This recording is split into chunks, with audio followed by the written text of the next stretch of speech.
দেখা হওয়া মাত্র মনে প্রথম প্রশ্ন থাকে, এই তোমার কি কোনো খোঁজটোজ আছে নাকি, বিয়ে কবে করবা। দেখা যায় যে 1 বছরের মাথায় ডিভোর্স হয়ে যাচ্ছে, বিয়ে 6 মাসের মাথায় ডিভোর্স হয়ে যায়, এরকম অনেক কিছু থাকে। যখন আপনি আপনার নেগেটিভ থটটাকে সরিয়ে পজিটিভ থট নিয়ে আসছেন, আপনি দেখবেন যে জিনিসটা আপনার জন্য অনেক সহজ হয়ে যাচ্ছে। যে মানুষগুলো অলওয়েজ আমাকে আমার বাউন্ডারি ক্রস করতে চায়, আমাকে থ্রেটেন ফিল করাতে চায়, আমি তাদের থেকে একটু দূরে থাকবো। যত যা কিছুই হোক, এই সময়টা কষ্টকর এবং এই সময়টা আমাকে পার করতে হবে।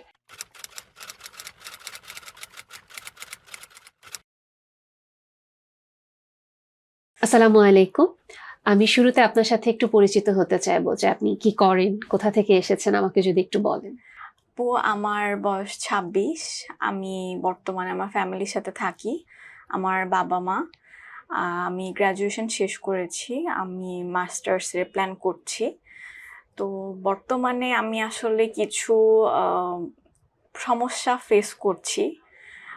মনে হচ্ছিল যে কথাগুলো আসলে মানে আমি বাসায় কাউকে বললে তারা বুঝবে না, এ কারণে আর কি আপনার সাথে কনসাল্ট করতে আসা। আচ্ছা, কি প্রবলেম আপনি ফেস করছেন, আমাকে যদি একটু বলেন। প্রবলেম আসলে আমি সবসময় একটু পারফেকশনিস্ট ছিলাম, সবসময় সবকিছুতে পারফেকশন পছন্দ করতাম। তো মা বাবারও সবসময় ইচ্ছা ছিল তারা আমাকে নিজেদের মতো দেখে শুনে বিয়ে দিবেন। তো তাদের কথা চিন্তা করে আসলে আমি কখনো কোনো ধরনের রিলেশনশিপে জড়াইনি। সবসময় তাদের কথা মাথায় ছিল, তারা আমার জন্য নিজেরা দেখে বিয়ে দিতে চান, তাদের একটা শখ। তো এখন দেখা যাচ্ছে যে আমার বয়স মানে প্রায় 26-এর উপর হয়ে যাচ্ছে, কিন্তু আমার বিয়ের ব্যাপারটাতে আসলে তেমন কিছু আগাচ্ছে না। আমার সাথে যারা ছিল, আমার সাথে যারা পড়াশোনা করতো, তাদের বেশিরভাগই দেখা গেছে যে সংসার জীবনে তারা ভালো আছে, তারা বিয়ে করছে, তাদের সন্তানাদি আছে। এই জিনিসগুলো আসলে খুব কষ্ট দেয় আমি যখন দেখি, কারণ আমার মনে হয় যে আমারও তো এরকম হওয়ার কথা ছিল, বা এই সময়টাতে তো আমারও একটা সংসার থাকতে পারতো। আসলে ব্যাপারটা এমন না যে আমার মা বাবা বিয়ের জন্য চেষ্টা করছেন না, তারা আমার জন্য বিয়ে দেখেন, কিন্তু এক কথায় বলতে গেলে তারা আসলে অনেক কিছু ডিমান্ড করেন, যেমন ছেলেকে এরকম হতে হবে, ওরকম হতে হবে, মানে ছেলের সবকিছুই তারা আসলে খোঁজেন, এবং খুব অল্প কোনো বিষয় দেখা যায় যে মানে ছেলেটা বাদ করে দিচ্ছেন। আমিও আসলে একটা সময় খুঁজতাম যে একদম সব দিক থেকে ভালো হতে হবে, একদম পারফেক্ট হতে হবে, যেহেতু আমি সবসময় পারফেকশনটা খুঁজি। কিন্তু এখন আসলে এই অবস্থাতে এসে আমি নিজেও জানি না আমি আসলে কি চাই। আর এখন আমার এত বছর যাওয়ার পর কিছু মানে ট্রাস্ট ইস্যুজও আমার মধ্যে চলে এসেছে, যে আমার খুব খুব মানে ট্রাস্ট ইস্যুস কাজ করে। আমার মনে হয় যে মানে আশেপাশে আমি এত বিবাহ বিচ্ছেদ দেখি, এত সমস্যা দেখি, মানুষ মানে এগুলো নিয়ে আসলে আমার মধ্যে এক ধরনের ভীতি কাজ করে, যে আমি বিয়ে করলে যদি আমার স্বামী এমন হয়, বা আমার সংসার যদি ভালো না যায়, বা যদি কোনো সমস্যা হয়, আমার যদি বিবাহ বিচ্ছেদের মধ্যে দিয়ে যেতে হয়, আসলে এই সমস্যাগুলো চিন্তা করে আমি অনেক সময় অ্যাংজাইটিতেও ভুগি জিনিসটা, এই আর কি। আর আমার মা বাবার সাথে আমার সম্পর্ক ইদানিং খুব খারাপ হয়ে গিয়েছে এই ব্যাপারগুলো নিয়ে, কারণ যেহেতু বয়স হয়ে গেছে 26-এর উপরে, আমাদের তো সমাজে একটা প্রচলনই আছে যে তারা মানে বয়স বেশি, মানে মেয়ের বয়স 20 পার হয়ে গেলেই হয়তো মানে মেয়ের বয়স হয়ে গেছে, এই জাতীয় কথাবার্তা বলে। তো এই জিনিসগুলো আমি আসলে আমার আত্মীয়দের কাছ থেকে এখন খুব শুনছি, এক সময় হয়তো তারা বলতো না, কিন্তু এখন তারা দেখা যায় আমার সামনেই এসে কথাগুলো বলে।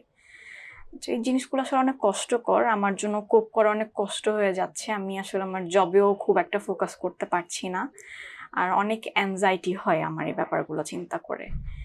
আমি আপনার কাছ থেকে একটা বিষয় একটু জানতে চাইবো, আপনি যেটা পারফেকশনিজম বলছেন, আপনার কি সব বিষয়ে মানে আপনি যেভাবে মনে করেন হুবহু ওরকম হতে হবে, জিনিসটা এরকম, নাকি অন্যের পয়েন্ট অফ ভিউ আপনি নিতে পারেন, বা নিলেও আসলে ঘুরে ফিরে আপনার মনে হয় যে না, আসলে আমি যেটা চিন্তা করতেছি ওইটা হলেই তো হয়? হ্যাঁ, কিছুটা এরকমই। আমার প্রথমত মনে হয় যে আমার যেটা মনে হচ্ছে এরকমই হওয়া উচিত, পরে অন্য কেউ হয়তো কিছু বলে, কিন্তু ঘুরে ফিরে আবার মনে হয় যে আমি যেটা বলতেছিলাম ওইটাই তো ভালো ছিল। কিছুটা আচ্ছা। এরকম আর কি ব্যাপারটা। সো আমি যেটা বুঝতে পারছি যে ওভারঅল আপনি অবশ্যই একটা এক্সাইটির ভিতরে পড়েছেন, যে আপনার বিয়ে হচ্ছে না এই কারণে, এবং আপনার খারাপ লাগা কাজ করছে। আমি যদি আপনার কাছে জানতে চাই, আপনার কি একাকী বোধ হয়, যেহেতু আপনি এই লম্বা একটা সময় ডেফিনেটলি আপনি ফ্রেন্ড সার্কেল ছিল কি আপনার ভালো ফ্রেন্ড সার্কেল ছিল? জি, তাদের এখন সবারই সংসার আছে, সবাই ব্যস্ত। আচ্ছা, এখন সবাই ওটা ব্যস্ত এবং জি। আপনি ফোন দিলে ডেফিনেটলি তারা তাহলে আপনাকে রিচ আউট করতে পারে না আপনার সময় মতো। হ্যাঁ, হ্যাঁ। মানে আসলে আমি তাদের সাথে কথা বলবো বা ফোন দিয়ে আলাপ করবো সুযোগটা আসলে হয় না। তারা তাদের জব, তাদের সংসার, সন্তানাদি নিয়ে ব্যস্ত থাকে। আচ্ছা, তাহলে যেটা বুঝতে পারছি যে আসলে ফ্রেন্ড সার্কেল থেকে আস্তে আস্তে করে আপনি যে এখন একটা লোনলি লাইফ কাটাচ্ছেন, এই লোনলিনেসটা আপনাকে কেমন কষ্ট দেয় বা এটা আপনি কি ফিল করেন এই অ্যাসপেক্টে? আমি আসলে ১ম এ খুব চেষ্টা করতাম যে আমার চাকরি বা আমার জব রিলেটেড জিনিসগুলো মাথায় রেখে এই জিনিসগুলো আর মাথায় আনবো না। কিন্তু ঘুরে ফিরে দেখা যায় এই জিনিসগুলো আমার মাথায় অনেক আসে এবং আমাকে কষ্ট দেয়। আমার মাঝে, মাঝে মনে হয় আমি আসলে খুব একা বা আমাকে আমার মতো করে কেউ বোঝে না। আর এই জিনিসগুলো আসলে মা-বাবার কাছেও আমি খোলাখুলিভাবে বলতে পারি না। এই আরকি। মানে জিনিসগুলো আসলে অনেক পীড়াদায়ক।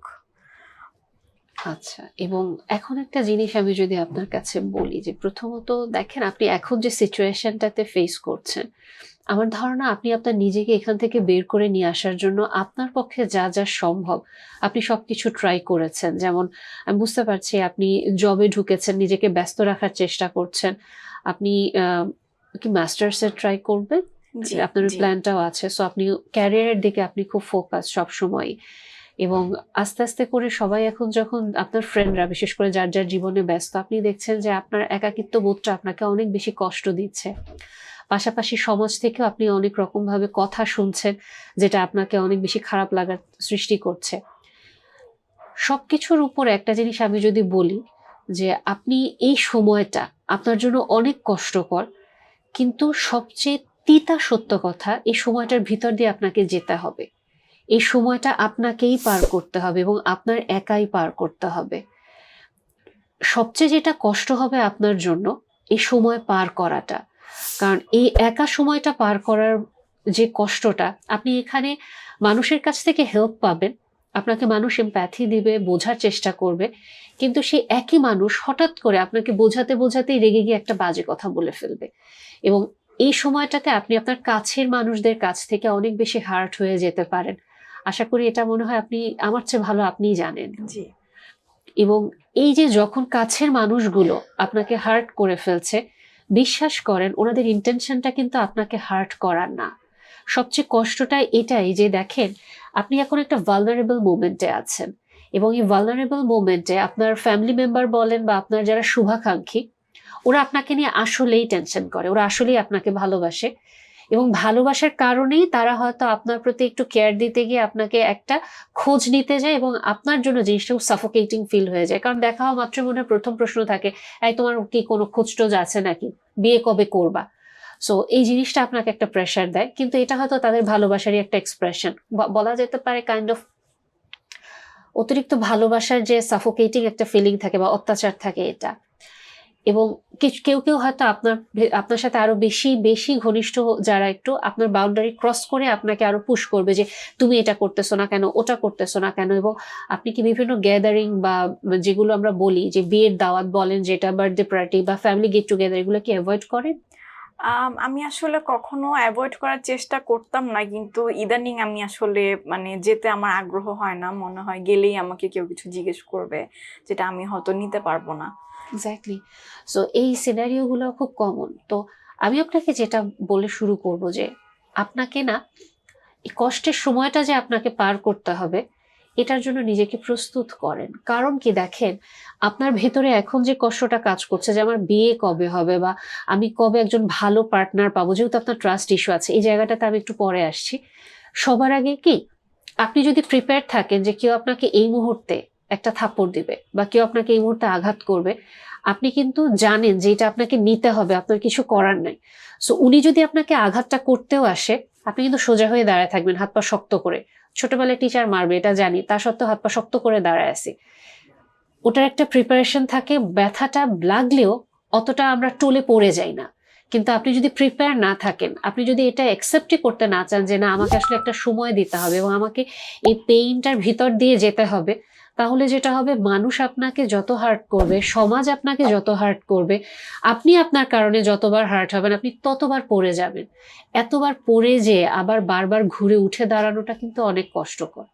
কাজে আপনাকে যে জিনিসটা মাথায় রাখতে হবে যে যত যা কিছুই হোক, এই সময়টা কষ্টকর এবং এই সময়টা আমাকে পার করতে হবে।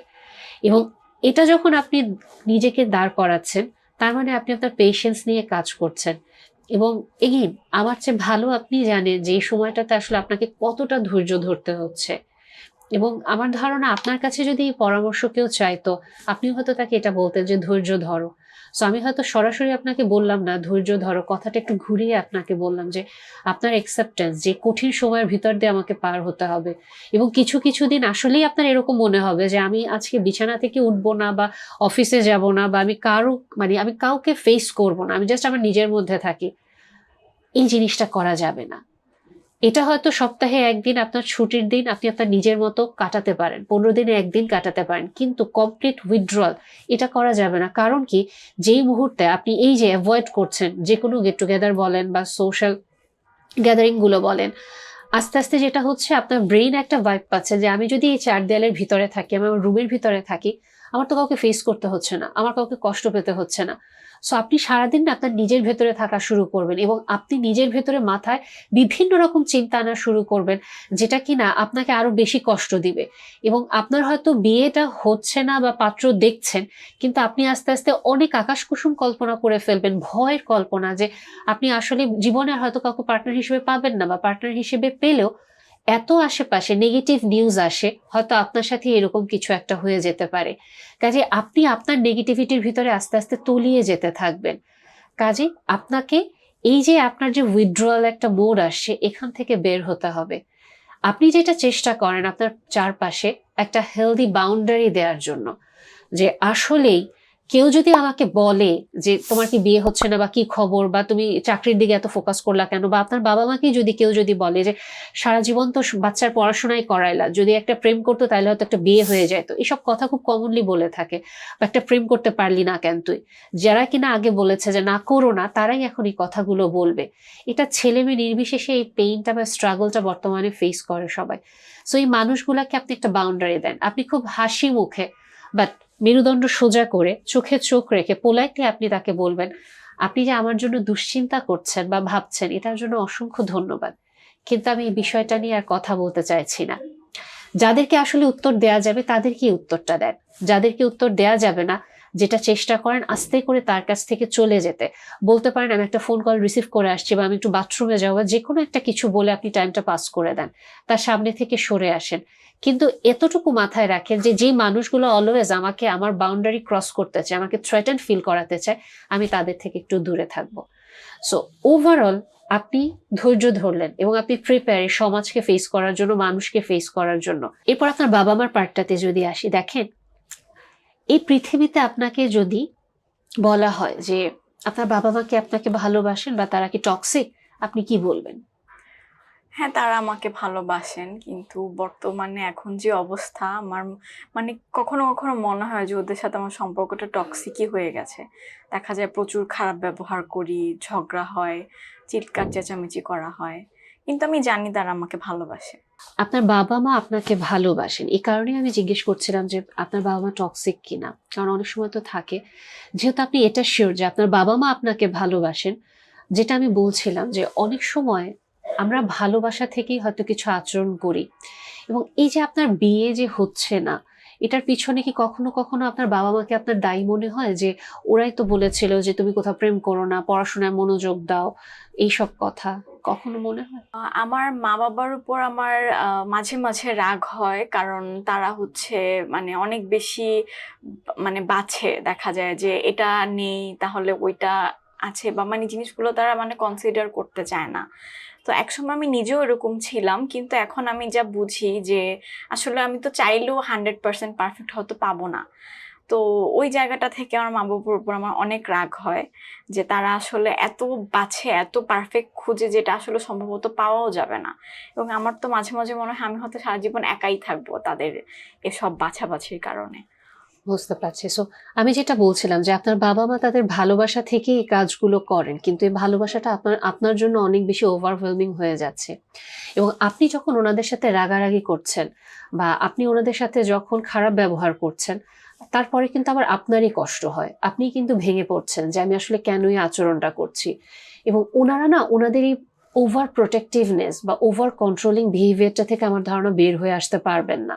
কিন্তু আপনি হয়তো যে জিনিসটা করতে পারেন ওনাদের সাথে আপনার ফ্যামিলির আর কোনো মেম্বার যাদের কথা ওনারা শুনবেন ওনাদের মাধ্যমে কথা বলানোর চেষ্টা করেন আপনার বাবা মাকে। এবং ওনারা হয়তো তখন আপনার বাবা মাকে একটু বোঝাতে পারবে যে না তোমরা যেভাবে আশা করছো বা তোমরা যেভাবে এক্সপেক্ট করছো এটা বেসিকলি সম্ভব না।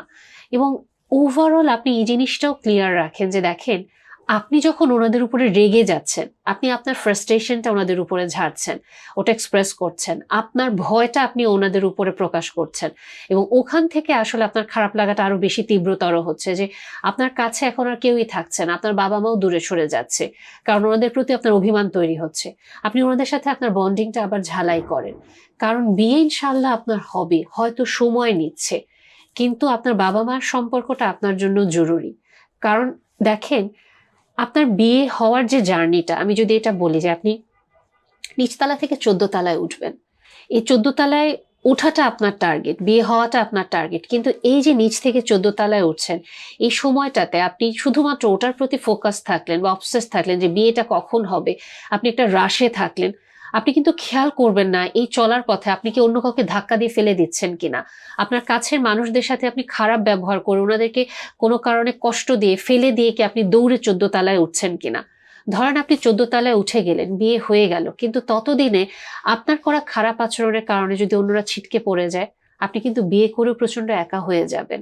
কাজে এই যে আপনার জার্নিটা যে হবে হবে না বা কি হচ্ছে, আপনার ভয় আছে আমি মানছি, আপনার খারাপ লাগা আছে, কিন্তু আপনার নিজের ইমোশনগুলোকে আস্তে আস্তে আপনার অ্যাড্রেস করা, কেন ভয় পাচ্ছেন বা ওয়ার্স্ট কেস সিনারিও কি হতে পারে এই জিনিসগুলোকে নিজের সামনে নিয়ে আসা, ওভারঅল তখন আপনি দেখবেন যে আপনার বাবা মার সাথে আপনি আপনার ইমোশনটা কন্ট্রোল করতে পারছেন। কারণ ওনাদেরকে আপনি একটা সুন্দর মেসেজ কমপ্লিট পাঠাতে পারছেন যে দেখো আমি এই জিনিসটা এভাবে চিন্তা করছি এবং আমি এই জিনিসগুলোতে এখন এত বাছাই করতে চাইছি না, কিছু ক্ষেত্রে আমরা হয়তো ফ্লেক্সিবল হতে পারি। এবং ওনারাও যখন মানতে চাইবেন না কিন্তু ওই যে আপনার ফ্যামিলির অন্য কেউ যখন বোঝানোর চেষ্টা করছেন আপনারই কথাটা, তখন হয়তো একটু নমনীয় হবেন। এখন আসেন আপনার ইমোশনের ব্যাপারটা, যেটা আমি এখন একটু বলে ফেলেছি অলরেডি, যে ওভারঅল আপনার যে নিজের ইনসিকিউরিটি বা নিজের খারাপ লাগা এই জায়গাটায় আপনাকে কাজ করতে হবে। আপনার একাকিত্ব বোধের জায়গাটা, একাকিত্ব বোধ আমরা ডিনাই করতে পারি না, এটা প্রচন্ড কষ্ট দেয় আমাদেরকে। এবং একই সাথে আপনি ক্রেভ করছেন একজন মানুষের সঙ্গ, আবার আপনি এটাও ভয় পাচ্ছেন যে আমি যদি কোনো ভুল সঙ্গে পড়ে যাই, যদি ওই মানুষটা আমার কষ্টের কারণ হয়। কারণ এই সময় অনেক সময় দেখা যায় যে 1 বছরের মাথায় ডিভোর্স হয়ে যাচ্ছে, বিয়ে 6 মাসের মাথায় ডিভোর্স হয়ে যায়, অনেক এরকম অনেক কিছু থাকে। একটা জিনিস আপনার মাথায় রাখা, দেখেন যদি আপনার লাইফে কোনো পেইন হওয়ার থাকে বা কোনো খারাপ ঘটনা ঘটার থাকে আপনি ওটা আটকাতে পারবেন না। আপনি হয়তো দোয়া করতে পারেন আপনার আল্লাহর কাছে, কিন্তু যেটা হওয়ার ওটা হবে। এবং আমরা যদি এখন এই ভয়ে থাকি যে বাহিরে বের হলে আমি গাড়ির সাথে ধাক্কা খাবো দেখে বের হব না, আপনি কিন্তু সবসময় ঘরের ভিতরে একা থাকতে পারবেন না। যেটা আমি শুরুতেই বললাম যে আপনি যদি নিজের ঘরে থাকেন আপনি আরো বেশি ডিপ্রেসড এবং খুব অ্যাংশাস একটা মানুষ হয়ে যাবেন, আপনি টক্সিক হয়ে যাবেন। কিছু সময় ভয় থাকা সত্ত্বেও না আমাদেরকে কিছু জিনিস এক্সপ্লোর করতে হয়, কারণ আপনি একা থাকতে পারছেন এবং আপনি এটাও বুঝতে পারছেন একা থাকা অপশন না। কাজে একটা রিস্ক আপনাকে নিতে হবে এবং এই রিস্কে এটাও আপনার মাথায় রাখতে হবে যে আপনিও কিন্তু পারফেক্ট না, আপনারও বিভিন্ন রকমের ফ্লজ আছে। এবং আমি আপনার একটা কথা হাইলাইট করতে চাই, আপনি যেটা বলছিলেন যে কেউ কি আমাকে আমার মতো করে ভালোবাসবে নাকি, আপনাকে আপনার মতো করে ভালোবাসাটা টাফ। কারণ আরেকজন মানুষের সাথে আপনার বয়স 26 বছর, এই 26 বছর পরে আপনার দেখা হবে, ওই মানুষটা কিন্তু ব্যক্তিত্বের গড়নের দিক থেকেও আলাদা থাকবে। কাজে সে কিন্তু তার মতো করে আপনাকে ইন্টারপ্রেট করবে, সে কিন্তু তার মতো করে আপনাকে ভালোবাসতে চাইবে, বুঝতে চাইবে। এবং এখানে আপনাকে তখন এক্সপ্রেস করতে হবে আপনি কি চান, আপনি কিভাবে চান।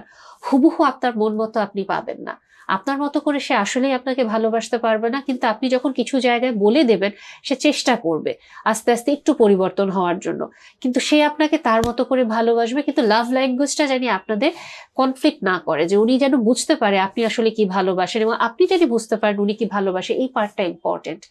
এবং আলটিমেটলি এখানে দেখেন, বিয়ে আপনার যখন হওয়ার তখন হবে, কিন্তু আপনি যখন বারবার আপনার মাথার ভেতরে এটাই রাখছেন যে কেন হচ্ছে না, কখন হবে, বা এরকম খারাপ চিন্তা যে এই বিয়েটা ভেঙে যাবে কিনা। এটা যদি একটা গ্লাস হয় এবং গ্লাসটার ভিতরে আমি যদি নোংরা পানি দিয়ে ভরে রাখি, তাহলে আপনি খেয়াল করে দেখেন, আচ্ছা আমি একটা গ্লাসই দেখাই, এটা যদি একটা গ্লাস হয় এবং আমি যদি এটার ভিতরে নোংরা পানি দিয়ে ভরে রাখি, এটার ভিতরে কিন্তু আর কোনো পরিষ্কার পানি আমি ঢালতে পারবো না। কিন্তু আমি যদি অনবরত পরিষ্কার পানির ট্যাপটা ছেড়ে রাখি, একটা সময় নোংরা পানিগুলো বের হয়ে গিয়ে পড়ে গিয়ে পরিষ্কার পানিটাই ভরে যাবে।